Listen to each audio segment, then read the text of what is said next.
Anyway, welcome back to the afternoon session. What's the point in identifying and diagnosing parental alienation if you don't have the hope of intervention to reverse the damage done? We all know that traditional psychotherapy and conventional reunification therapy is virtually never effective and usually make things worse. We need to explore new avenues, and we are. Louis Pilla will moderate our distinguished panelists who are developing and implementing new programs in parental alienation intervention. These are programs informed by research regarding the nature and dynamics of parental alienation. Lou Pilla is the managing editor of the PAI, Parental Alienation International newsletter. He manages the operations of the newsletter and works with editor-in-chief Stan Carosi, whom we had the honor of hearing from earlier today, to set the strategic direction of the newsletter. He has served in editorial and product management capacities in management, technology, and healthcare publishing, including providing content for print journals, newsletters, books, and websites. Lou is currently a director of product strategy at a major scientific and healthcare publishing company, where he oversees online products that provide clinicians with evidence-based content delivered on advanced technology platforms.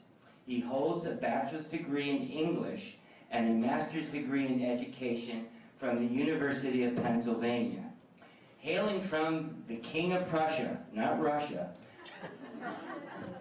Pennsylvania, please welcome as moderator, Lou Pilla. Prussia, not Russia. Good afternoon, everybody. Welcome to our panel discussion. We will structure the afternoon, the next 90 minutes, in I hope it will be a very engaging and interactive format. So we have four wonderful panelists here who I will in a minute introduce. What we'll do is have a description of our first two programs and some time for questions, then the description of the second two programs, and some time for questions with a wrap-up.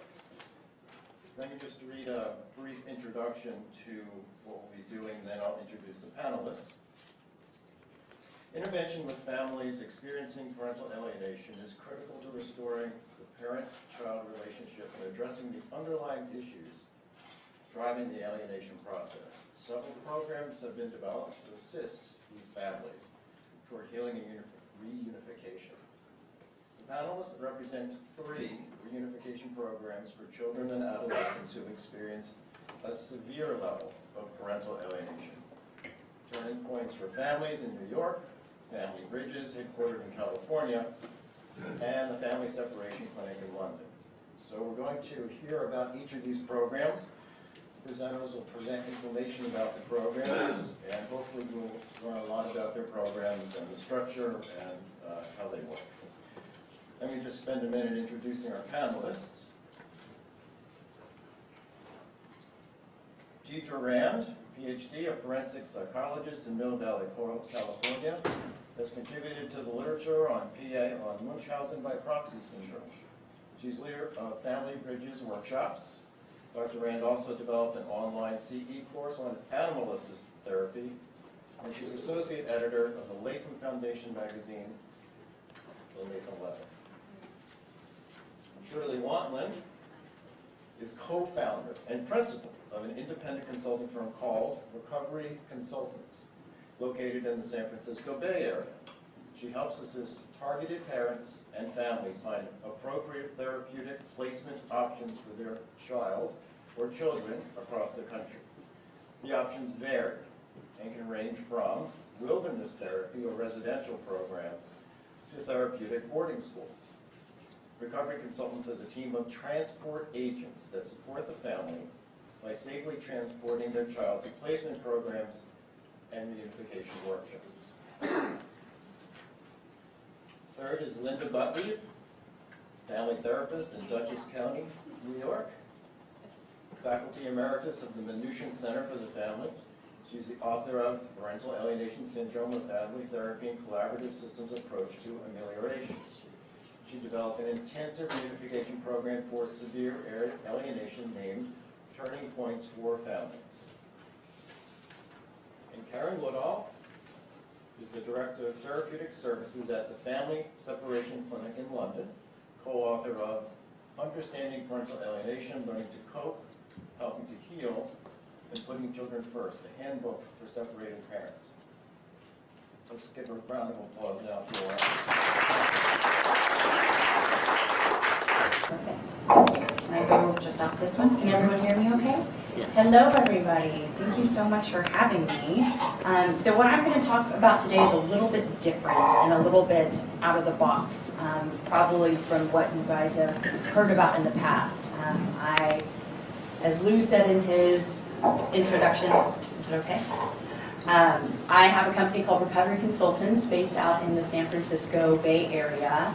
And traditionally, before I was brought into this world, the scope of the work was really working on doing interventions, treatment placement, companions, and transport for adults and adolescents with substance use, mental health, and co-occurring disorders. And the clients and the families that come to me were always out-of-the-box sort of families, ones that didn't fit into the traditional boxes of treatment, of AA, and those sorts of things. So it was a natural evolution in a lot of ways that I was introduced to parental alienation and what an enigma and puzzle that is to solve. So that's a little bit of my background. So of the services that we provide, the ones that obviously pertain to this demographic are the treatment planning and placement portion of it, and then the adolescent transport services that Deirdre was talking about. So that's what I'll be talking about today. So there are a few different reasons why an adolescent or a child would need, placements in the concept and the way that I've worked in the capacity. And these are kind of the four main reasons. So, either a judge has ordered some sort of reunification workshop, but there's some gap of time that exists between when the workshop can be started and when the custody decision gets made and what to do with those children who are highly at risk. So that's one situation. Another situation would be, sometimes, I'm getting very severely alienated kids. I'm not getting the mild to moderate, any of that. It's really, like Deirdre said, kind of the worst of the worst. So sometimes they need more support before a reunification workshop. They're either too disturbed emotionally or behaviorally to partake in something like that. So that's another situation. One more would be after a reunification workshop. Deirdre talked about sometimes they fall apart during the unstructured family portion of it, or the 4 days just is not enough support for the dynamics. So that's another one. Or sometimes a reunification workshop is not appropriate because maybe they don't meet the legal criteria to be accepted into one of the workshops. So those are the general reasons why they would need a placement.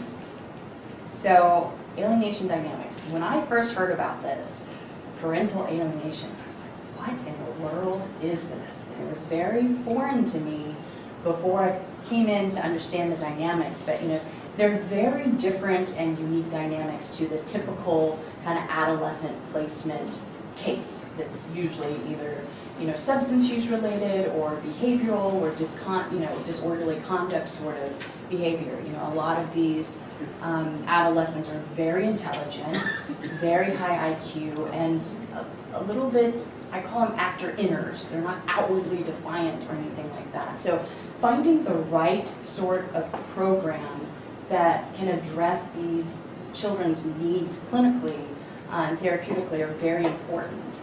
And I think to further how difficult it is, there's so many legal parameters around these cases. And so it's not just your normal, adolescent case. Who has full custody? Is there contact? Is there no contact? That really plays into what type of program is selected for each child.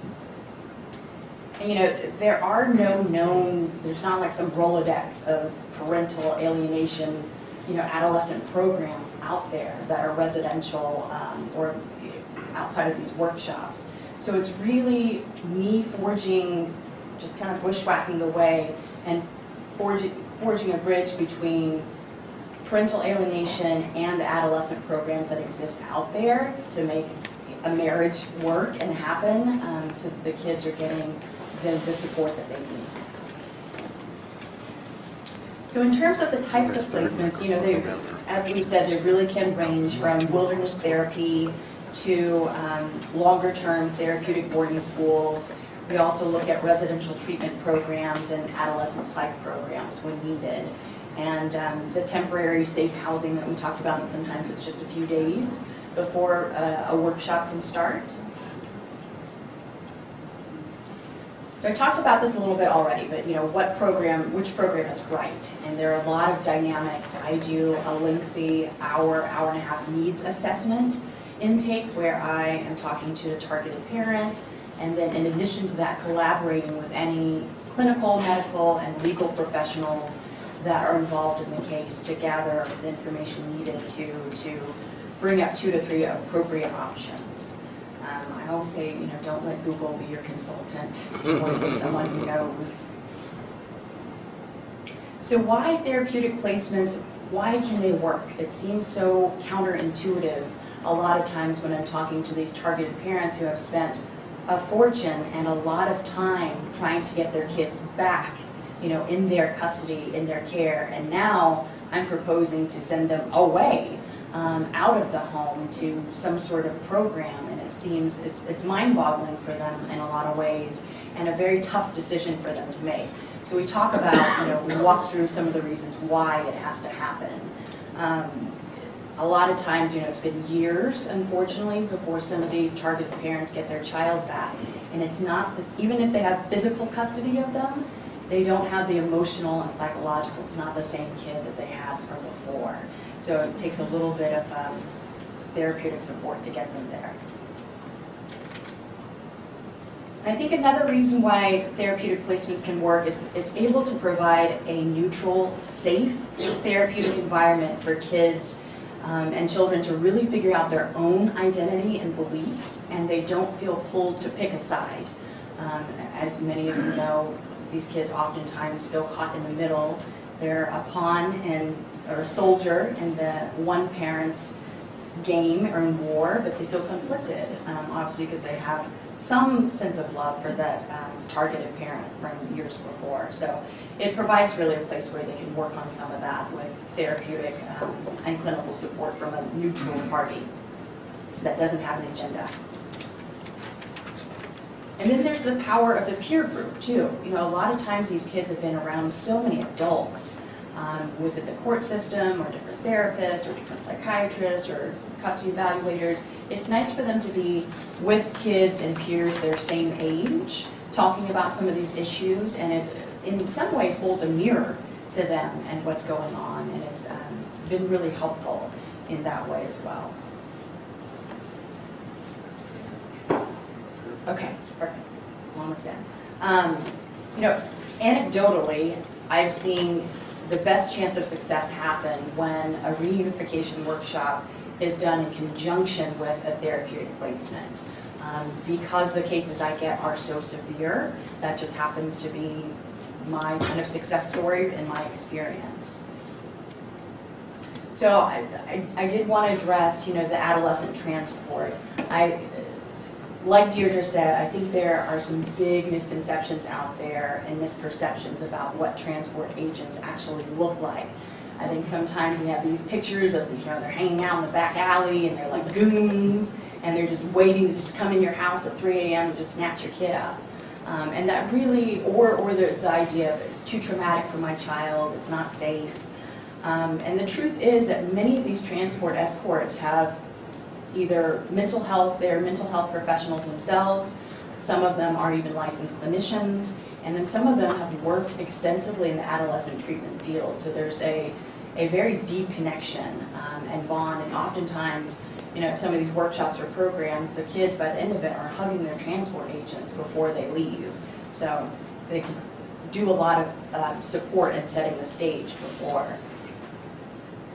And Deirdre mentioned some of this, but some of the safety concerns, not using transport, escorts, these kids in these situations are extremely high runaway risks. They've been severely alienated and now told that they have to go live with the other parent or go to some workshop or some program with their targeted parent. And that idea sometimes can cause for some really alarming situations going through airport and security, harming themselves or others, and further legal consequences because of that. And that is it. So let's take a few minutes to have some questions now, and then we'll move to Linda right after that. What is the cost of each of those programs?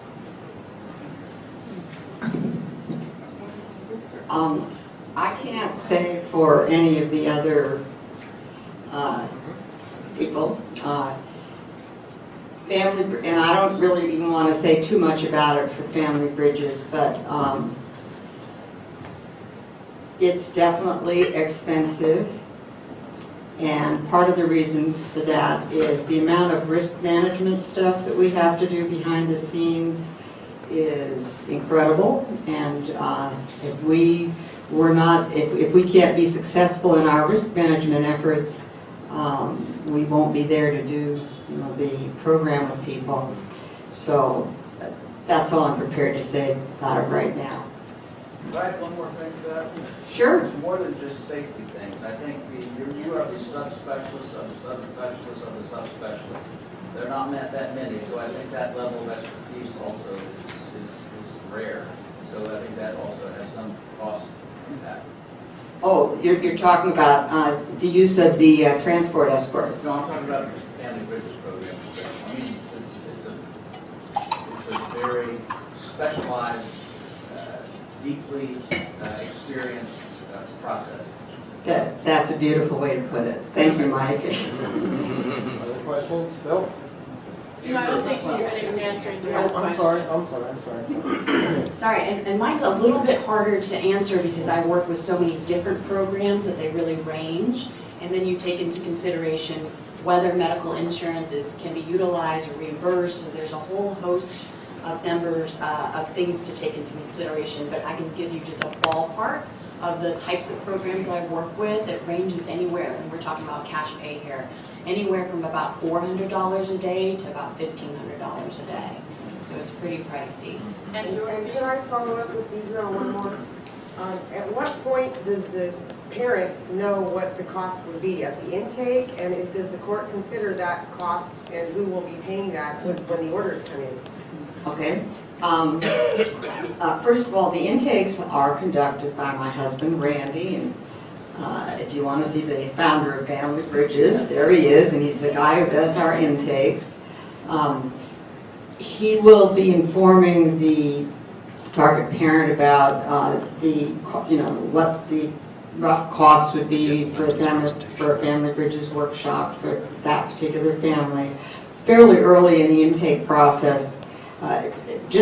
Sometimes the intake process is 2 years, simply because the family court system takes that long, to go through their process. But early, and sometimes the intake process is much shorter, but it's important for families to know pretty soon up front what the costs are, because otherwise they're just wasting their time. Yeah. Yes? Why don't you want to call it therapy? Because it's not therapy. Sure, it looks like therapy, and it has a therapeutic intent. It has a therapeutic intent. Drawing and playing the piano may be therapeutic, but is that a psychotherapy? All I can say is, may I say, Bill, Randy would like to invite you to a training of people to be leaders of Family Bridges. And if you were to come to that training, you would understand what we mean by educational and how it's different from therapy. Would it be One more educational question, therapy? because gentleman in the back, that's all right. Thank you. I just wanted to ask, what happens with these very difficult children who maybe don't want to go with the escorts? How do you manage that? That's never happened. Really? That's I mean, they may not have wanted to, but they do. I mean, you know, if they're there in the courthouse, you know, in some cases, the judge will have taken the kids in chambers and told them what the judge is going to order, and tell the kids that, you know, he or she expects the kids to cooperate. It's great, actually, when judges do that, but just the way it's structured, the kids will usually cooperate to the degree of going with the transport agents. Thank you. I'm going to hold on for your questions, because I want to have Linda come up and then Karen speak, and then we'll have more time for questions after the two other presentations. So Linda, talking about turning points for families. Is this connected? Yeah.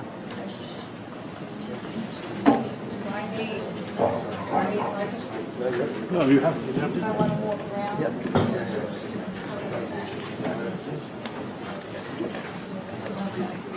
I hope I'm ambidextrous here. First, I want to thank Bill and his committee for pulling this wonderful conference together. It really is informative, and I appreciate it. And I want to send my special thanks to the alienated parents here who revealed their painful stories. So thank you very much to both of you. Turning Points for Families is a program that I actually modeled on Family Bridges and Family Reflections, Kathleen Ray in California, in Canada. It's a 4-day intervention program also, and there are some similarities, but there are some differences because my program is definitely therapy, thanks to Salvador Minuchin. I call it a therapeutic vacation because we spend half the time talking and half the time doing an activity that the kids have picked in advance with the help of both parents, and the parent, because it's family therapy, is really elevated in the position of being the child's supervisor, playmate, advocate during the activity, which to me is actually more therapeutic than actually talking, because actions speak louder than words. And as we see, I've adapted structural family therapy founded by Salvador Minuchin to the treatment at Turning Points for Families.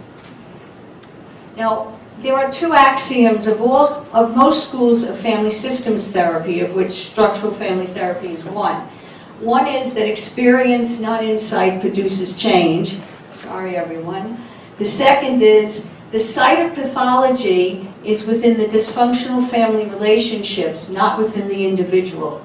So we believe that the child is reacting to parental dysfunction, and if you fix that relationship, the child won't have any symptoms. And I remember walking into my first class, therapy supervision at the Minuchin Center, and the instructor had made the announcement that he's never encountered a single child or adolescent with a mental health issue when the parental functioning was working well. And I said, boy, do I have to learn everything I learned in clinical social work to accept that. And I didn't believe it, but I'm committed to that now. Minuchin developed the concept of complementarity. That's his fundamental principle of structural family therapy. People in intimate relationships with each other have the power to change each other. And it is an expansion of Judith's power of familiarity, because you just increase exponentially the influence of a parent over a child. We are most complementarity implies we are most likely to change for those whom we love and those who love us. It's also an expansion of Howie's hug. And at my program, the alienated parent is elevated into the position of the healer of the child. I'm a catalyst to help the parent heal the child. I'm not the healer, and therefore I'm not responsible. According to family systems therapy, it takes two to tango. Relationships are 50-50. The truth is somewhere in the middle, right? Except when your partner is a personality disorder.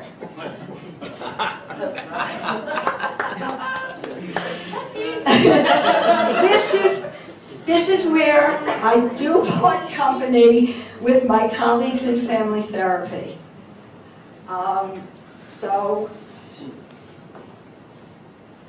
when someone's behaviors are extremism, like Veronica described yesterday, and the alienating strategies are what she recounted, it's not a 50-50 situation. Both parents did not contribute, and certainly didn't contribute equally. As Steve said this morning, if an alienated parent has reacted, that's a reaction, they couldn't have caused it. And you have to consider severity. The alienated parent's anger has nothing to do, doesn't come hold a candle to what the alienating parent does. False allegations of child abuse, sex abuse, withholding visits, everything they do. There's no comparison, and the non-specialist mixes that up, and they only see the angry, alienated parent. It's not a hybrid case, and I've found very few hybrid cases because of the child's instinct for a parent. It's part of the instinct of survival to have and need a parent because of our long dependency period. So, virtually the only explanation for a child rejecting a parent has to be a programming. There's just no question. Reunification models that include the AP, everything I'm talking about now are severe cases. Mild are certainly different, moderate are on the border. So every reunification model that either includes the AP and fails to prohibit contact between the child and alienated parent are going to fail. No doubt about it. And there are two reasons for this, and I'm not going to go into full detail. The child will not be freed from the loyalty conflict discussed yesterday by Olga and others here today. And a therapist can't have a therapeutic alliance with both parents. It's impossible because then their agendas are conflicting. And the alienated parent wants to be unalienated, and the alienating parent wants to extend it and co-opt the therapist. So it's a role conflict. And there are other reasons, as we saw in the interviews that Lena had done. When you have the alienated parent exposed to all the machinations of the alienating parent, it's not going to improve their self-esteem.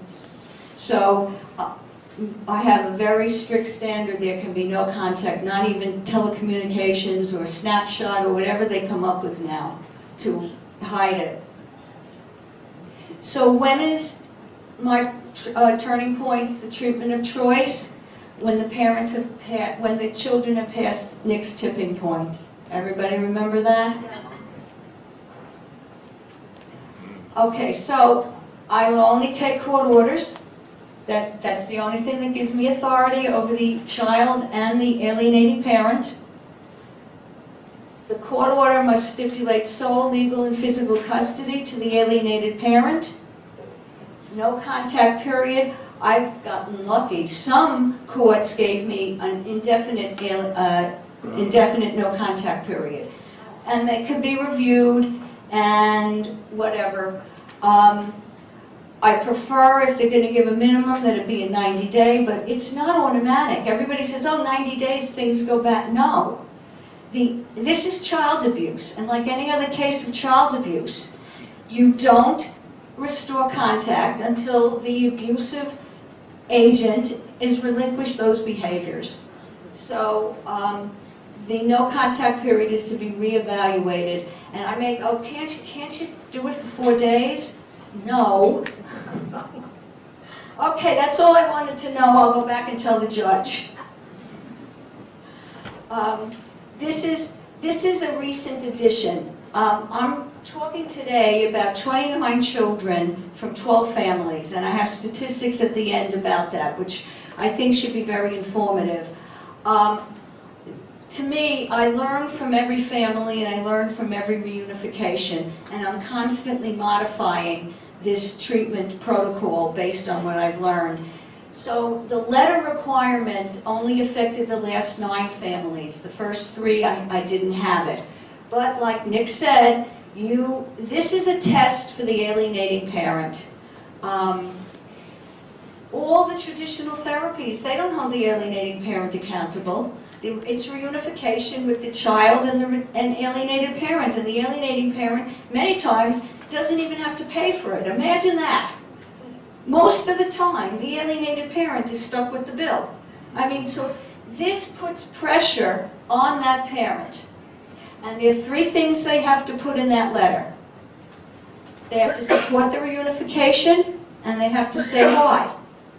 They have to describe the qualities of the alienated parent, and they have to affirm why it is important and imperative to the child to have the alienated parent meaningfully in their life. I was very careful when I constructed this letter. I didn't want any lawyers saying, oh, you can't get them to admit anything. You can't say they engaged in alienation. So I said, look, I'm going forward. No lawyer has objected to this, and we can get feedback from the lawyers tomorrow. I was only able to approve 1 out of 9 letters. Some letters were revised 6 times. Could not get them to write the letter. This is key. And, you know, most people, the judges think that they're writing the letter. Most people think they're writing the letter to make the transition easier and the acceptance easier. No. No, it isn't. I don't need them. And you'll know why. This is to show whether or not the alienating parent is cooperative. Okay. The 2 most common reasons for rejecting the letter. Failure to convey genuine support. So I got letters 6 times from a very educated person who wrote, I support the reunification. You have to reunify because the court ordered it, and that's why I support it too. Well, go tell teenagers they have to do something. So, and then there was the contained unsolicited information. Okay, I started getting these long letters that didn't answer the 3 things I requested and had a lot of other things in there that I didn't know about. So I said, you know what, I don't know what this means, but I know it means something. So I started passing the letters, that's another thing I added. I started sending the letters to the alienated parent and say, are there any covert messages in here? Oh, yes. Hundreds of covert messages to sabotage the therapy. And it sounded so sweet, you know. You're a great, oh, I love the young girl you've grown into. You're a wonderful child. Don't ever let anyone tell you you're not. Oh my God.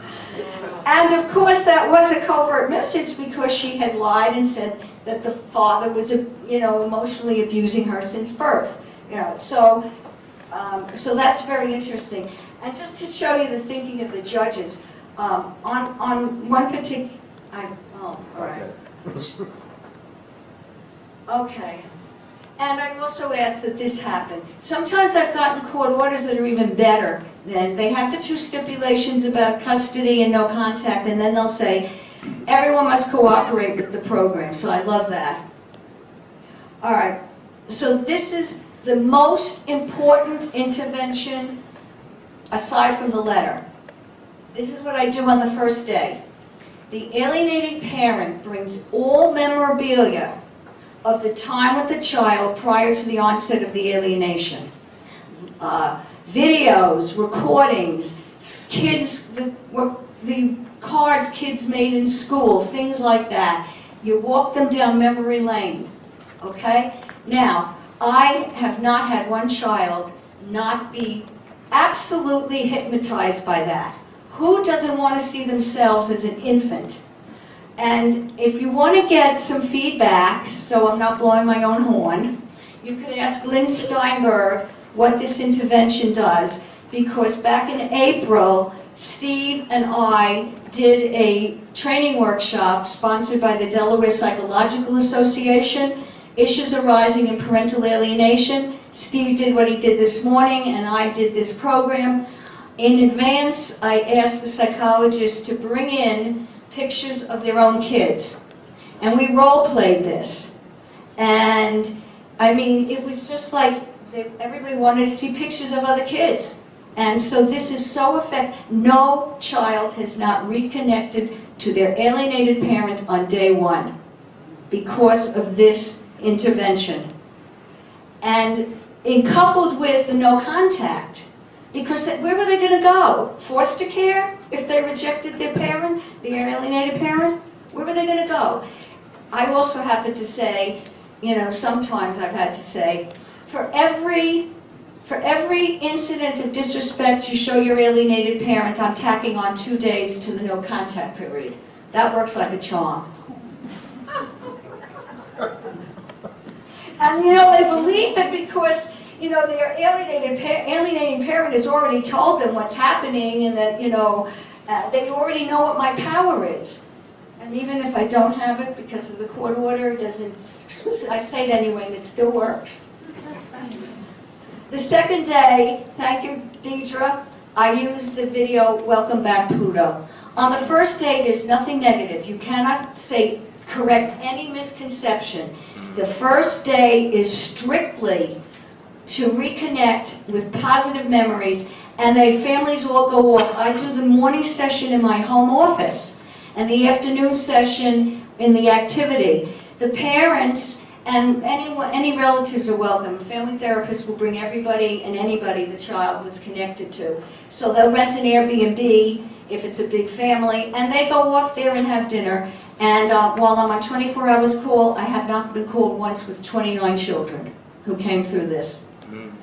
Okay, so this is the second day when we discuss what happened. You have to, I hate the word deprogram. If someone has a better word, re-educate, whatever. If a child believes they're sexually abused, they're going to have the same post-traumatic stress as if they had been sexually abused. They have to be disabused of that. And if you're accused, oh, you're putting the child in the middle? No. The child is already there. We're getting the child out. Okay. On the third day, I just added this intervention. I just completed child 28 and 29 this past Tuesday. I added this intervention. I was tired of hearing, I have my memory. My memories are correct. Nobody can influence me, whatever. So I found some on YouTube, of course, Loftus and Bruck, on suggestibility of children, implanting false memories, also how the human memory is easily corrupted anyway. So I found an interactive one where in the video, the audience participated in a memory test. So we did too.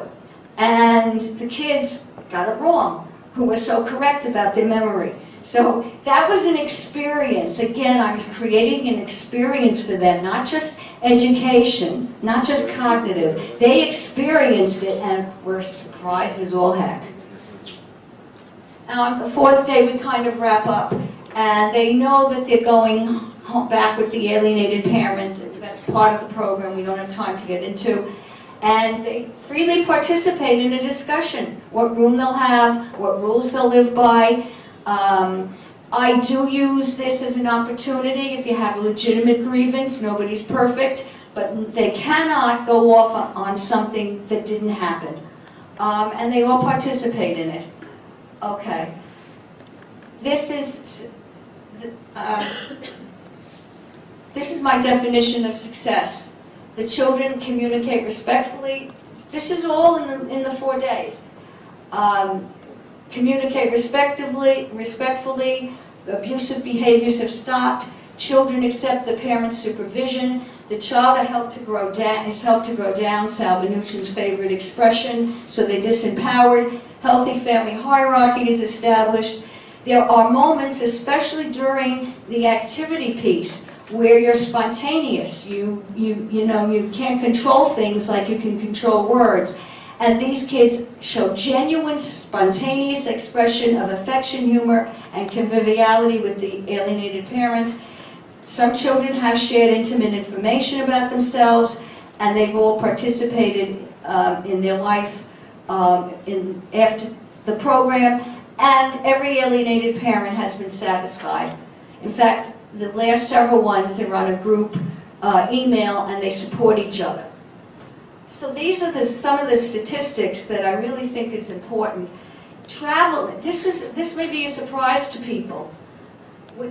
23 children came under the auspices of their alienated parent. 8 of them got on a plane, 15 by car. Only 6 came with their alienating parent. I prefer them to come with the alienated parent. But this is how long, this is really a sad statistics. Look at 2 to 3 years. They had to be alienated before the court did something. Some as many as 4 years. 8 children as many as 4 years. Look at that. Look at I hope the lawyers can address this tomorrow. This is by age. 29 of 29 reconnected. I'll give you the PowerPoint. You can have it. This is the length of time since departure. Some are up to 4 and 5 years. I'm in touch with all of them. What's interesting is, look at how some of these children aged out. They said that on the first day of the therapy, they were going back to their alienating parent. Not one of the kids who aged out here went back. Wow. They saw what was normal. And they still won't reject that parent. They'll tell that parent, when you act your age, we'll have a relationship. When you stop being crazy, I'll see you. Only 1 child out of the 29 went back with the program approval. We'll have to break it there, but I'm sorry. But All right. I'll give Karen time too, and then we'll have some time for Okay. questions. We should just talk about the cost. We didn't let her talk about cost. Let's have Karen. Okay. then we'll talk Oh, about right. cost. Okay, thank you very much.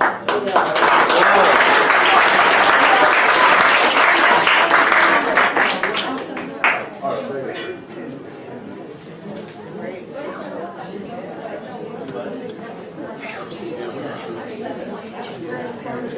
Thank you. I hope so, that's the idea. Hi everybody, I'm Karen Woodall, I'm from London. We work in the UK at the Family Separation Clinic. We work all over the United Kingdom and our programme really is a bespoke programme which we convene to support what we call transfer of residence in the United Kingdom. So I came to this conference thinking, hey, I'm going to learn lots and lots, and today I have learned a huge amount. What I've learned is that what we are doing in the United Kingdom at the Family Separation Clinic is taking the best of what has been developed in terms of supporting severely alienated children, and we're putting it into practice. So I've just completed a reunification with 2 very severely alienated children. We all seem to have just come off the back of reunification. And again, like Linda, in every piece of work that I deliver with these children, I learn something new. These children had been alienated for a period of about 6 years, and they were in a very bad way. In terms of the transportation of these children, we don't have yet a formal program where we can engage transportation agents. We have, if we have to use them, something called the tip staff, which are the court-appointed officers who will go and collect children and deliver them to the rejected parent. I can't say that I would really like to have the TIP staff turn up and collect any of the children that we work with. So I am the transport agent. I am the person who goes to the school and collects the children with the rejected parent, who is now going to be the resident parent. And the work that we do with these children begins in the very first second that the children encounter that parent. What we're doing here is we are reconfiguring the children's internalized experience of their rejected parent, all at the same time. We have a small team and we all work together. But right from the first encounter, what the child is actually doing is encountering the split-off object, which has been denied and repressed into the unconscious world that the child has been living in. So, the first encounter is often, oh my God, you're not going to make me do this. No, I can't do this. Some children, however, really surprised me. I did a reunification in February this year with 2 children, one aged 11, coming up 12, and the other aged 9 years old. And this boy kind of wandered into his dad's house with his dad and said, you know, I think he's okay. I think all those things that I've been saying about him, I don't think that they're true.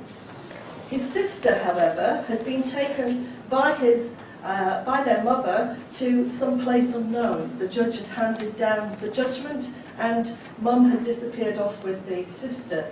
I have to say, supported by the schools, who had been told not to release the children after the judgment had been handed down, but had chosen to send the daughter off with the mother to a place unknown. And I had the job of going to find this child. And of course, that's always anxiety-provoking.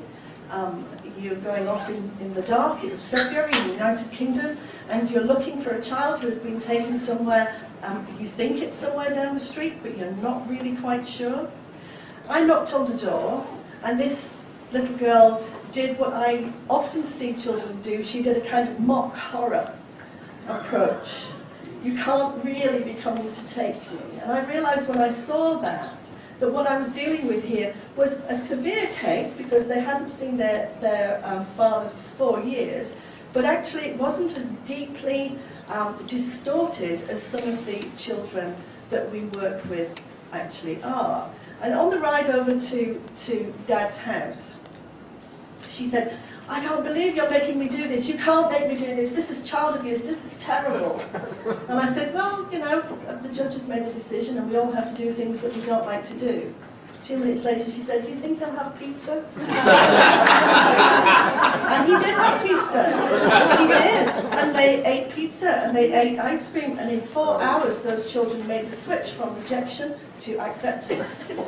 Sometimes it does happen like that, but at other times it doesn't, because at other times children are so deeply harmed by what they've been through that they can't make the immediate switch. The recent reunification that I've just done, I think the mother prepared these children for resistance, and I've done a number of cases where the children have been carefully prepared for resistance. One of the problems that we have in the United Kingdom is that everything that is going to happen, including the CVs and the names of everybody who is involved, has to be supplied to the court and the alienating parent before you can do it. These children knew the names of every single person involved in this reunification program. They knew that we'd been paid by the father, because yes, the alienated parent has to foot the bill.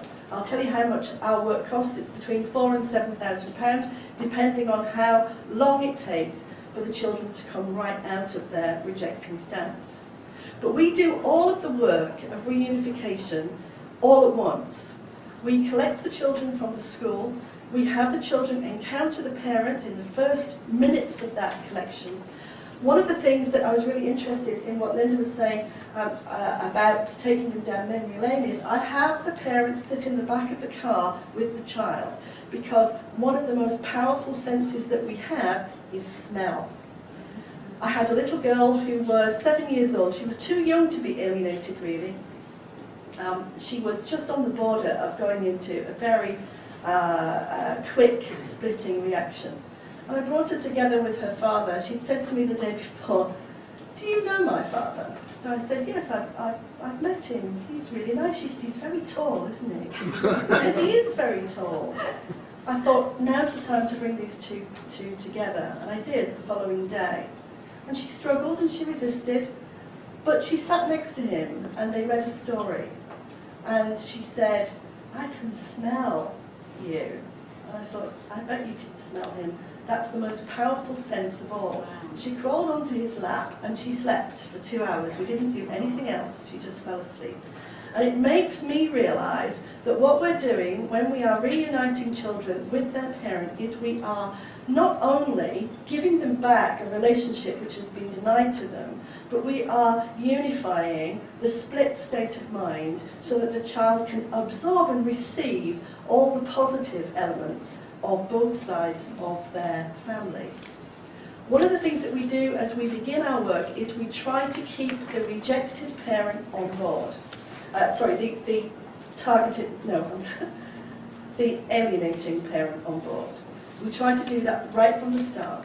So as we are collecting the children and taking them to the formerly rejected parent's house, we are communicating in our team with the alienating parent. Because one of the things that we know about these children is they have become psychologically split. They have been pushed into the infantile defense mechanism of splitting, where the world is divided into wholly good and wholly bad.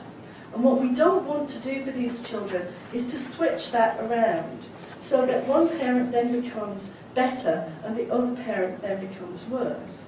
So we're working with the family the whole of the time to try and help the children to heal the psychological splitting, so that we can then test how can this child tolerate a relationship with a formerly alienating parent to a degree which allows them to maintain a good connection with the parent that they've been moved to, and then go on to experience a level of integration. Now I have to say, the truth is that many of these alienating parents in the severe category, we can't give good quality relationships back to children because we can't change personality disordered parents in a short period of time.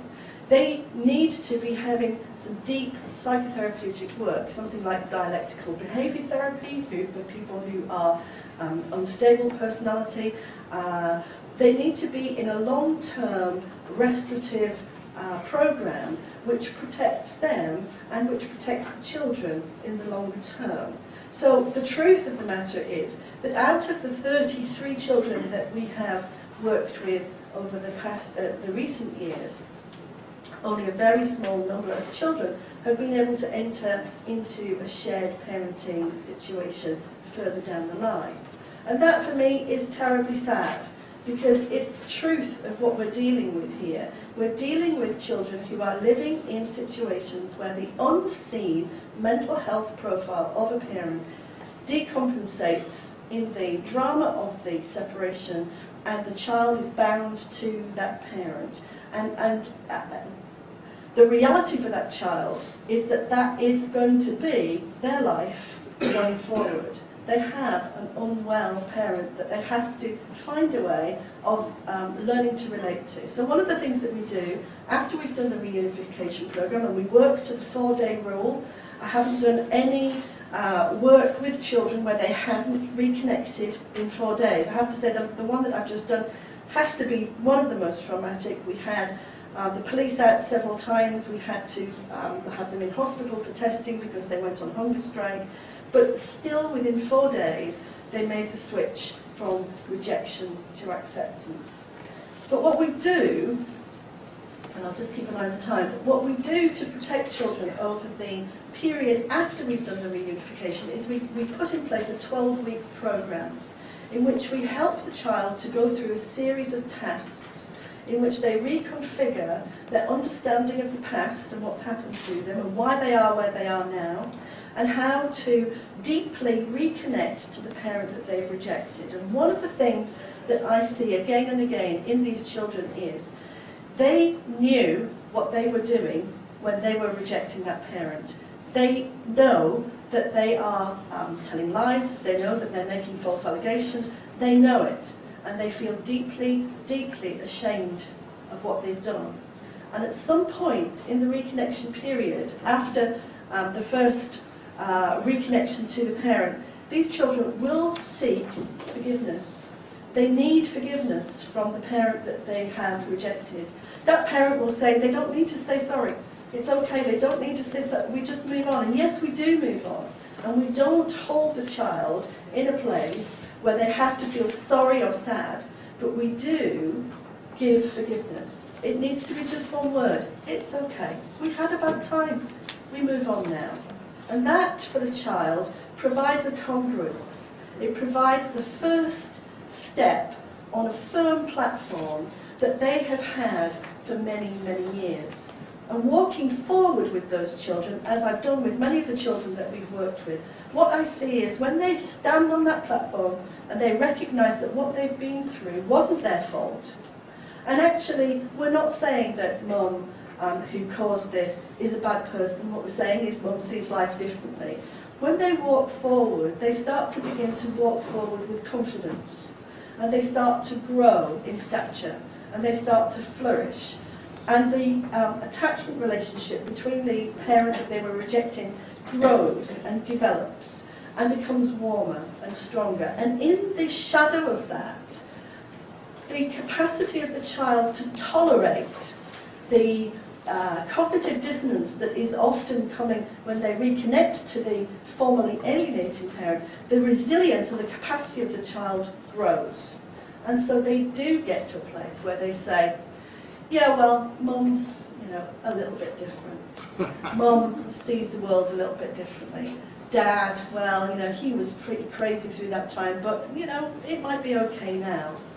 But what all of these children say, each and every time I revisit them and go back, is that during the time when they were rejecting, they couldn't do anything else. They had no other choice but to do what they were doing. And they knew what they were doing, and they felt ashamed of what they were doing. And so the reconnection phase, and I think, Linda, you will probably say the same thing as I experienced, in the reconnection phase, to be the person that holds the line and says, no, we're not going to step back. We are going to keep going. It is possible to reconnect. The person that holds the split, that allows the child to properly heal the psychologically split state of mind, becomes a very, very important person. And you can become the anchor for that child going forward. And one of the things that I do with formerly rejected parents is I get them right alongside me, because it's a little bit like ducklings who imprint on the first person that they see. The danger is, if you are the reunification person, they're going to attach to you, and then you have to hand them over to the rejected parent. So I bring the rejected parent right with me, right from the very beginning, because it's that which really creates the healing for the child and gives them the chance, going forward, to do all of the things that we want all of these children to do, which is to live normal, healthy lives. So that's a quick sort of spin through what we're doing in the UK, and I hope I didn't have time to do the slides, but I hope that's enough information.